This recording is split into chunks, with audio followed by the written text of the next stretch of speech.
सभी को जय श्री राधे, जय श्री कृष्णा। ये सत्संग बहुत दिव्य है, सभी ध्यान पूर्वक सुने।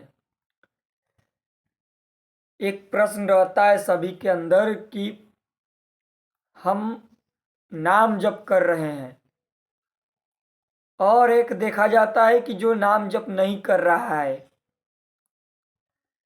तो नाम जप करने पर हमें और ज्यादा प्रतिकूलताएं आती चली जा रही है और एक नाम जप नहीं कर रहा है तो मौज से जी रहा है, मौज से खा पी रहा है, और एक नाम जप कर रहा है उसका मौज भी छीन गया। ऐसा क्यों? देखो, ऐसा जब आपको महानता की ऊंचाई पर जाते हो, जैसे मान लो कोई कोई विशाल पर्वत पर चढ़ रहा है,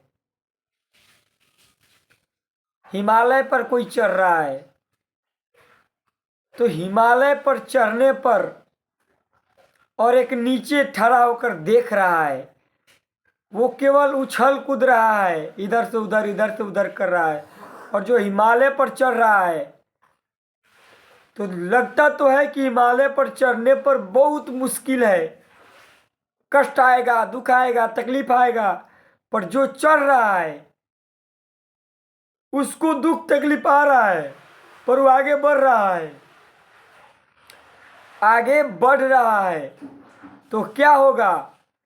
पीछे जितना उसने चल लिया, पीछे जितना पहाड़ पर हिमालय पर चढ़ा, आधा चढ़ाई तो कर गया, तो आधा तो वो ऊपर उठ गया, आधा ऊपर उठ गया, और जो नीचे ठहरा होकर केवल उछल कूद रहा है, मानो कि अभी वो एक कदम भी नहीं, भले उसको वो सोच भी ना सके कभी पहाड़ पर चढ़ने का, हिमालय पर चढ़ने का वो सोच भी नहीं सकता है। उसको देखकर ही भय लगता है और वो वही नीचे उछल कूद होता है, इधर से उधर, उधर से इधर।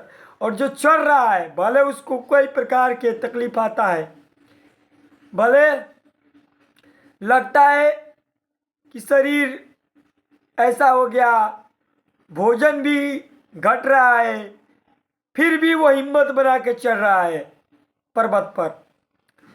तो जितना चढ़ा, एक तो चढ़ाई का उसका अभ्यास हो गया, ध्यान से सुनना, चढ़ाई जो चढ़ा वो चढ़ाई उसका अभ्यास हो गया। आधा जिसने चढ़ाई चढ़ा उसका अभ्यास हो गया कि आधा हम इस प्रकार चढ़े, आगे भी हम चढ़ पाएंगे, और उसको और तरीका मिल जाता है चढ़ने का, और वो प्रयास करता है तो वो चढ़ जाएगा। भले तकलीफ आएगी, शरीर, वायु भी, क्योंकि हिमालय पर चढ़ने पर वायु भी कमी हो जाती है, तो वायु की भी कमी होगी, पर उसका वो अभ्यास और दृढ़ता उसको पहुंचा देगा। और पीछे जिसने चढ़ा है वो सब पीछे का, तो वो आधा तो चढ़ गया, अब उसका खाते में आधा ऐड है कि ये व्यक्ति, फलाना व्यक्ति आधा चढ़ाई चढ़ गया। अब वो जब दर्ज होगा हिमालय के, जब रिसर्च होगा कि हिमालय पर कौन कौन चढ़ा है, तो इस हिमालय के रिसर्च पर आएगा कि इसने फलाने व्यक्ति आधा चढ़ाई चढ़ गया था, या 90% चढ़ गया था, और जो 100% चढ़ा उसके नीचे 90 वाला रहेगा, उसके नीचे 80, 70, और फिर 60, और फिर आधा वाला आएगा। तो उसका भी तो नाम आया कि नहीं? उसका भी नाम आया। और जो नीचे उछल कूद रहा है उसका नाम आएगा ही नहीं, उसको लिखा ही नहीं जाएगा, क्योंकि जो केवल बैठा हुआ है नीचे, भले उसको, हाँ, पहाड़ हिमालय के पूरा खोजी होगा तो कहा जाएगा कि एक छोटा सा व्यक्ति बैठा था। कहाँ? हिमालय के नीचे बैठा था, क्योंकि हिमालय की खोज हुआ तो वो नीचे बैठा था, पर बैठा तो था। और जो बैठा ही नहीं था,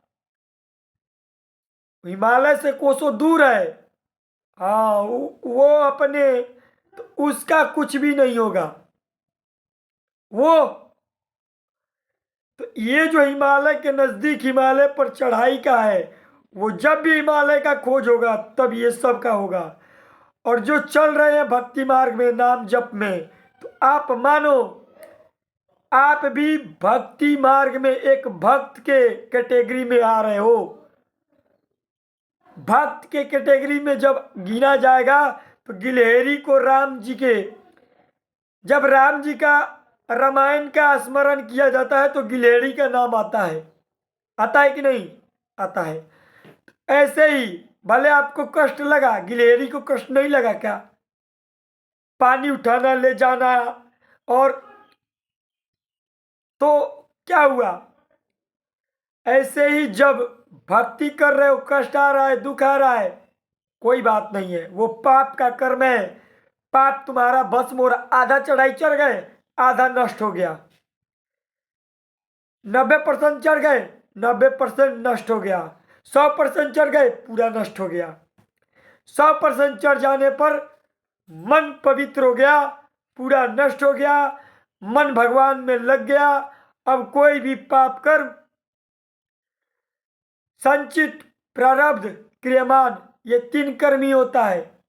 संचित जो कई जन्मों से हमारा पाप संचित है, क्रियमान अभी जो वर्तमान में कर्म हुआ है हमसे, वो क्रियमान, और प्रारब्ध वो संचित कर्म से जो प्रारब्ध बना, संचित कर्म से जो प्रारब्ध बना, और जो इस शरीर में सुख दुख लाभ हानि के रूप में आ रहा है, वो संचित कर्म से निकल के जो प्रारब्ध बना, उसी के अनुसार मनुष्य का शरीर मिलता है। तो जो प्रारब्ध है, वो प्रारब्ध का ही भोग मनुष्य भोगता है। मनुष्य क्या होता है? प्रारब्ध का भोग भोगता है। पर भक्ति करके, नाम जप करके वो अपने प्रारब्ध को भी मिटा सकता है। संचित क्रियमान सारे कर्म को भस्म कर सकता है। नाम जप करके, भक्ति करके संचित क्रियमान प्रारब्ध तीनों को विध्वंस कर देगा। हाँ, बहुत अमूल्य मनुष्य शरीर है। इससे ब्रह्मा बन सकते हो, इंद्र बन सकते हो। अरे इंद्र क्या है? मान लो इंद्र क्या है? इंद्र तो पुण्य का फल भोग रहा है, भगवान के धाम थोड़ी गया, पुण्य का फल तो भोग रहा है। तो उसका पुण्य खत्म होगा, इंद्र की पदवी उससे नीचे ट्रांसफर बिक दिया जाएगा धरती पर। वो इंद्र भी धरती पर आएगा, क्योंकि उसका फल, जैसे पुण्य कर्म करके कोई बहुत बड़ा, तो क्या पुण्य कर्म करके राजा नहुस के तरह दानी तो नहीं हो सकते? नहुस का चरित्र पढ़ो, भक्ति चरित्र में कितने बड़े दानी थे। अपना पूरा सब कुछ दान कर दिया, कबूतर को पैर खिला दिया। तो उनसे बड़े कोई दानी है? युधिष्ठिर जी से बड़े कोई दानी है? सत्य के लिए अपने आप को भी बेच डालते हैं, सत्य के लिए सब कुछ निछावर कर देते हैं राजा युधिष्ठिर, महाराज युधिष्ठिर। तो ये मत सोचो कि 2-4 रुपए दान पुण्य कर देने से हमारा जीवन मंगल हो जाएगा, हमारे सारे खुशी आ जाएगी, सारा पाप नष्ट हो जाएगा। भाई, दान पुण्य करने से पुण्य इकट्ठा होगा, दान पुण्य करने से पुण्य इकट्ठा होगा, भक्ति करने से पाप नष्ट होगा। ध्यान रखो, बिना भक्ति के पाप नहीं नष्ट हो सकता है। भक्ति करोगे तभी पाप नष्ट होगा। भक्ति करने से पाप नष्ट होता है, और पाप पुण्य, पुण्य करोगे तो पुण्य इकट्ठा होगा, पाप करोगे तो पाप इकट्ठा होगा। कटेगा नहीं बिना भक्ति के। और भक्ति करोगे तो पुण्य और पाप दोनों को रौंद के भगवान की प्राप्ति करवा देगा। पुण्य और पाप से भगवान की प्राप्ति नहीं होती। हाँ, ये दोनों से ऊपर उठा हुआ नाम जप है। कहाँ है? दोनों से ऊपर उठा हुआ है, सच्चिदानंद नाम है।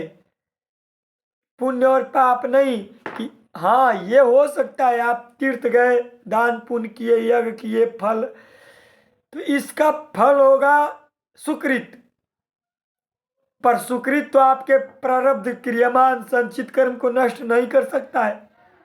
भले वर्तमान में 10-20 रुपए से ही कितने बड़े दानी हो, 1000 पाप करते हो और 10-20 रुपए दान कर दोगे तो तुम्हारा पाप नष्ट हो जाएगा। वो सुकृत बना। क्या बना? सुकृत। जो 10-20 रुपए दान किए या कुछ भी किया तो वो बना क्या? सुकृत, पुण्य।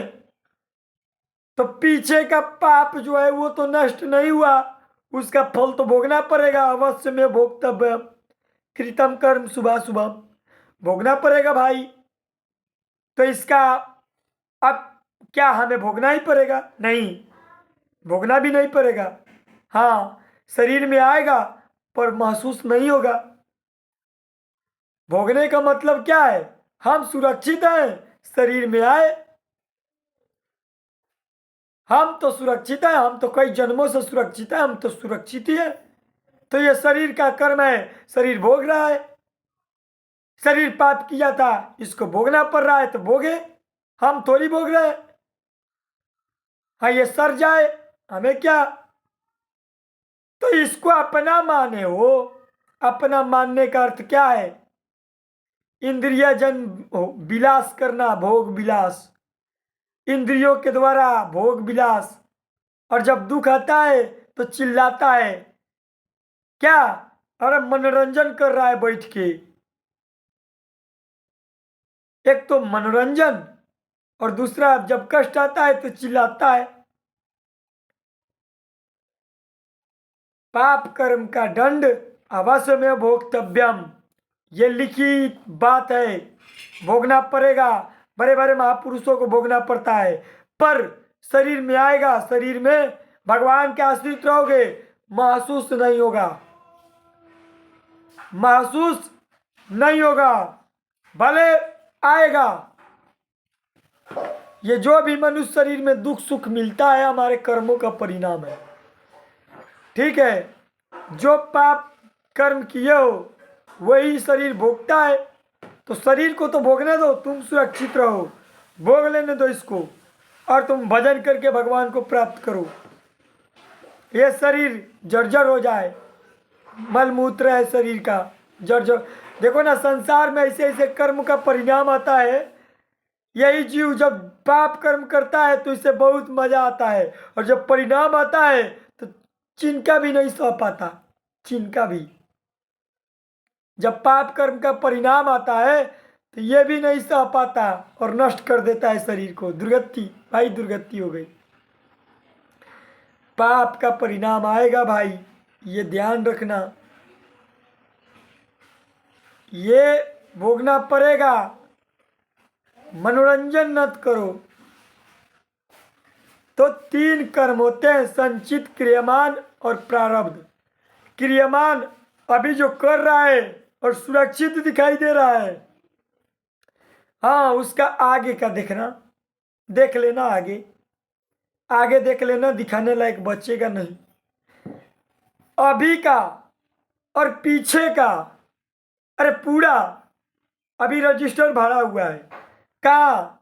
न भजन किया, न नाम जप किया, न सदाचरण किया, तो पाप कर्म का भोग तो भोगेगा। वो थोड़ा बहुत पुण्य है उसे, हाँ, बस खाओ पियो और भोग रहा है, मौज से सो रहा है, सोने दो। आगे का उसे दिखाई नहीं दे रहा है, आगे का वो नहीं देख पा रहा है। आगे का कौन देख पा रहा है? जो हिमालय पर 90% चढ़ गया है ना, वो पूरे नीचे वाले को देख लेगा। हाँ, 90% जो चढ़ गया वो देख लेगा, 100% जो चढ़ गया वो देख लेगा। पर जो नीचे है और हिमालय के ऊपर तो कैसे देखेगा? ये बताओ। नीचे वाला जो पूरा चढ़ गया वो तो अपने नीचे वाले को सबको देखेगा, पर नीचे वाला अब ऊपर देखेगा, पता नहीं दिखाई देगा कि नहीं, नहीं देख सकता। ऐसे ही जो पाप कर्म करता है उसे ऊपर नहीं दिखाई देता है, वो बस वहीं का देखता है। आसपास में जो व्यक्ति चढ़ रहा है हिमालय पर उसको देखेगा, और जो आधे पर, क्योंकि हिमालय इतना छोड़ थोड़ी है, हिमालय पर बस छोड़ थोड़ी है कि ऐसे बैठ के आंख फाड़ के देख लोगे, नहीं। वैसे ही जब चढ़ रहा है तो उसको देख लेगा कि ये चढ़ा, पर वो कहाँ गया, कैसे चढ़ा, नहीं देख पाएगा। जो चढ़ गया है वो देखेगा, जो चढ़ गया है, क्योंकि ऊपर से जब देखेगा तो भले अलग अलग दिखाई देंगे सब, पर देख तो पाएगा। ऐसे ही पाप करने वाले को आगे नहीं दिखाई देता है, गलत करने वाले को आगे नहीं दिखाई देता है, और जो भक्ति कर रहे हैं, नाम जप कर रहे हैं, वो जितना भजन नाम जप किया उनका आधा किया, आधा पाप नष्ट हो गया, ज़्यादा से ज़्यादा किया, ज़्यादा नष्ट हो गया। तो जितना ज़्यादा वो चढ़ेगा उतने ज़्यादा उसका नष्ट होते जाएगा और उसका समाप्त होते जाएगा। तो शरीर में कष्ट आएगा, प्रारब्ध क्रियमान तीनों कर्म है, इसको भजन के द्वारा मिटाना है। सांसारिक जीव क्या होता है, एक तो पाप करता है, पूरा पूरा पाप करता है, और जो भोग भोगने का आता है तो कोई संत महात्मा के पास जाता है, कहता है कि ये ले लो, उससे तुम्हारा पाप नष्ट होगा, तुम्हें अवश्य में भोक्तव्यम, तुम्हें भोगना पड़ेगा। संत महात्मा नहीं लेते ये तुम्हारे ये दो चार पाप कर्म के कमा के तुम धन लाया और संत महात्माओं को देगा, है? पाप तो किया तुम, और संत महात्माओं को धन देगा, रुपए इकट्ठे करके देगा कि हमारे पाप को नष्ट कर दो। हाँ, भले तुम्हारे सुकृत, पर वो पैसे वो नहीं लेते, उनका बुद्धि भ्रष्ट नहीं होना है। पाप करने वाले को कभी पैसे नहीं लेते, वो पाप करने वाले का कभी 1 रुपया संत नहीं लेते जीवन में, क्योंकि जानते हैं पाप करने वाले का दुर्गति हो जाता है। तो पैसे के बल पर चाहोगे कि हमारा सब कुछ नष्ट हो जाए तो बिल्कुल असंभव है, अवश्य में भोक्तव्यम। तो तीनों कर्म भोगना पड़ता है, संचित क्रियमान, इसको भजन के द्वारा नष्ट किया जाएगा। और ये मनुष्य शरीर में वो प्रारब्ध का कर्म ही आएगा, आ रहा है, प्रारब्ध के कर्म के अनुसार तो जीवन मनुष्य का चल रहा है, पर भजन करके वो मिटा सकता है। भजन नहीं करेगा नहीं मिटेगा, भोगना पड़ेगा, जीवन भर भोगो, जीवन भर भोगना पड़ेगा। नहीं, हम जो कुछ अच्छा किए, क्या किया तुम, अरे इतना पाप कर्म किया है, थोड़ा दे दिया जाए तो तेरा क्या हश्र होगा। इतना पाप कर्म किया है, थोड़ा भी तुझे अभी सुरक्षित है, तू खा पी रहा है, जी रहा है, हाँ हंस रहा है, बोल रहा है, ये भगवान की कृपा है। जी रहा है, ये कृपा है, तेरा पाप कर्म का और पुण्य कर्म का ये नहीं सुकृत है, तू अच्छे से खा पी जी रहा है। ऐसे ऐसे कर्म होते हैं जीव भर फट जाए, फट जाए, ऐसा ऐसा कर्म होता है कि फट जाए, एकदम फट रहा है सब संसार में, संसार में सब फट ही तो रहा है। देखो ना कैसा कैसा कर्म है, कैसा कैसा कर्म है। एक बैग आया रौंद दिया, एक बैग आया सब कुछ नष्ट कर दिया। हाँ, तो नष्ट हो ही जाएगा, हो जाएगा नष्ट। जो मनमानी मुर्गा मुर्गी अंडा पंडा और ये जीवों को मारकर, तो ऐसे ही तेरा भी ऐसे समाप्त हो जाएगा जीवन, चढ़िया मनुष्य जीवन समाप्त हो जाएगा। मनमानी पाप करने वाले कभी सुखी नहीं होता है, चारों तरफ से डर भय अशांति क्लेश पूरा भरा रहेगा उसके अंदर। पाप करने वाले के अंदर